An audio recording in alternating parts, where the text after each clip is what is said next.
বস্তির যেই ভয়াবহ অগ্নিকাণ্ড ঘটেছে সেই অগ্নিকাণ্ডের জায়গাটিতে আমার ঠিক পেছনটিতে দেখতে পাচ্ছেন এখনও কিন্তু আসলে দাউ দাউ করে জ্বলছে আগুন।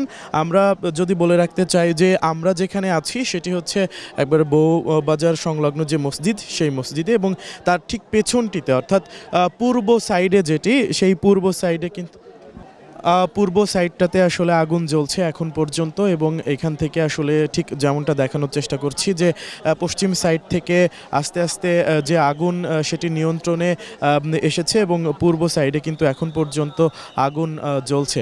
এবং এই ফায়ার সার্ভিস কিছুক্ষণ আগেই আসলে ব্রিফ করলেন, এবং ফায়ার সার্ভিসের পক্ষ থেকে ঠিক যেমনটা জানানো হলো যে 3 পাশ থেকে আসলে আগুনের নিয়ন্ত্রণ এসেছে, 3 পাশ থেকে আসলে আগুন নিয়ন্ত্রণে এসেছে। তবে যে সাইডটিতে এখন আগুন জ্বলছে অর্থাৎ পূর্ব সাইডে, সেই সাইডে কিন্তু এখন পর্যন্ত আগুন জ্বলছে। কয়েক ঘন্টার মধ্যে হয়তো সেই আগুনও নিয়ন্ত্রণে আসবে এমনটাই আসলে জানাচ্ছিলেন ফায়ার সার্ভিস থেকে জানানো হয়েছে। আমরা ঠিক যেমনটা দেখানোর চেষ্টা করছি যে এই মুহূর্তে আসলে আমরা যেই জায়গাটিতে রয়েছি সেই জায়গার খুব কাছে অর্থাৎ মসজিদের খুব পাশে অর্থাৎ পশ্চিম সাইডের দিকে আসলে সেই আগুন লাগার যে ঘটনা ঘটেছিল, যে জায়গা থেকে আসলে সূত্রপাত হয়েছিল সেই জায়গার আগুন কিন্তু এখন নিয়ন্ত্রণে রয়েছে।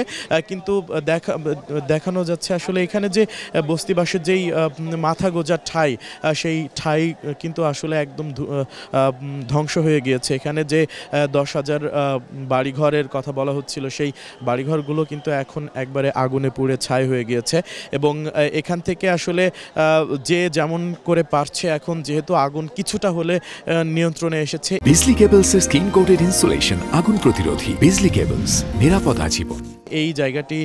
এই জায়গাগুলোতে এখন অনেক বাসিন্দা রয়েছেন, তারা কিন্তু আসলে এই আগুনের মধ্যেই আসলে কিছুটা জীবনের রিস্ক নিয়েই আসলে তারা তাদের যে মালামালগুলো আসলে উদ্ধার করার চেষ্টা করছেন। তবে এখানে আমরা কথা বলেছিলাম যারা আসলে এখানকার বাসিন্দা, কেউ আসলে যেহেতু এটা এমন সময়ে আগুনটা লেগেছিল যে আগুনটা লাগার পর এমন সময় লেগেছিল যে সেই সময়টাতে আসলে সবাই ঘরে ফিরবে, ঠিক সেই সময় আসলে অনেকে ঘরে ফিরছিল, কিন্তু অনেকে আসলে তাদের পরিবারের কাছে পৌঁছাতে পারেনি। আমরা ঠিক এমন একজন বাসিন্দার সঙ্গে কথা বলেছিলাম যার পরিবারে আসলে 4 সদস্য রয়েছে, কিন্তু এখন পর্যন্ত জানেনই না আসলে যে তার পরিবারের সদস্যরা ঠিক কোন জায়গাটিতে রয়েছেন বা তারা আদৌ নিরাপদে আছেন কিনা, আসলে তারা কিছুই জানেন না।